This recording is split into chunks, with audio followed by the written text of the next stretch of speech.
আমার signature dish কালো ভুনার রেসিপিটা আপনাদের সাথে শেয়ার করছি। এর আগেও শেয়ার করেছিলাম, অনেক আপুরাই আবার এই রেসিপিটা চেয়েছেন।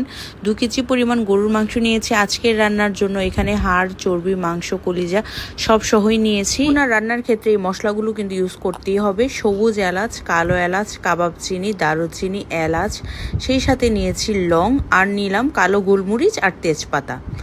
এই রান্নাটায় আমি ব্যবহার করছি 2 টেবিল চামচ করে আদা বাটা আর রসুন বাটা। সেই সাথে এখানে 1 কাপ পরিমাণ দিলাম পেঁয়াজ কুচি।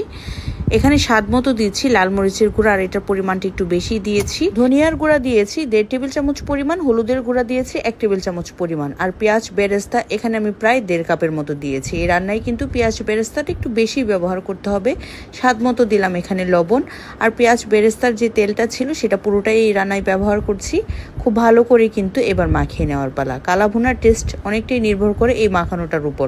খুব ভালো করে হাত দিয়ে কিন্তু মাখিয়ে নিতে হবে, আর এই কাজটা হাত দিয়ে করতে পারলেই ভালো। অনেকে স্পুন ব্যবহার করে, কিন্তু হাত দিয়ে করতে পারলে এটা টেস্ট কিন্তু খুব ভালো আসে।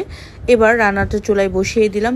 শুরুতেই কিন্তু চুলার হিটটাকে হাইতে রেখে 10 মিনিট রান্না করব ঢাকা দিয়ে। 10 মিনিট পর চুলার হিটটাকে মিডিয়াম টু লো করে দিব। এই 10 মিনিটে কিন্তু মাংস থেকে অনেকটা পরিমাণ পানি ছেড়ে দিয়েছে, আর এই রান্নার প্রায় 80% সিদ্ধ করব মাংস থেকে যে পানিটা বের হবে সেটা দিয়েই।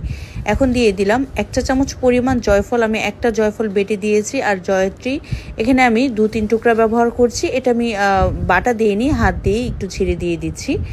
আবারও সব কিছু ভালোভাবে মিশিয়ে নিয়ে ঢাকা দিয়ে রান্না করব প্রায় 30 থেকে 35 মিনিট সময়। মাংস থেকে যে পানিটা বের হবে এটা দিয়েই কিন্তু আমি রান্নাটা করছি, আর এভাবেই কিন্তু অনেকটা সেদ্ধ হয়ে যাবে। আর এই রান্নাতে কিন্তু আমি বড় হাড়ও দিয়েছি, তাই সেদ্ধ হতে একটু টাইম লাগবে। জিরা বাটা দিয়ে দিলাম এখানে 1 টেবিল চামচ পরিমাণ। পরবর্তীতে এখানে আমি জিরার গুঁড়াটাও ব্যবহার করব। আবারও সব কিছু ভালোভাবে মিশিয়ে নিচ্ছি। অনেকটা পরিমাণ সেদ্ধ হয়ে যাওয়াতে কিন্তু কয়েকটা হাড় ছুটেও গিয়েছে।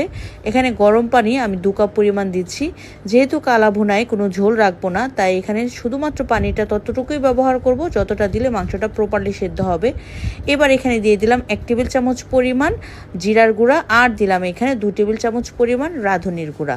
যে কোনো সুপার শপ কিংবা মুদির দোকানে বললেই কিন্তু এই রাঁধুনিটা দিবে। তারপর এটাকে হালকা একটু তেলে গুঁড়া করে নিতে হবে। এটা কিন্তু এই কালা ভুনার কালার সেই সাথে টেস্ট দুটাকেই অনেক বেশি বাড়িয়ে দিবে। অনেকটাই কিন্তু কালারটা চেঞ্জ হয়ে গিয়েছে, আর মাংস এবার প্রপারলি সিদ্ধ হয়ে গিয়েছে।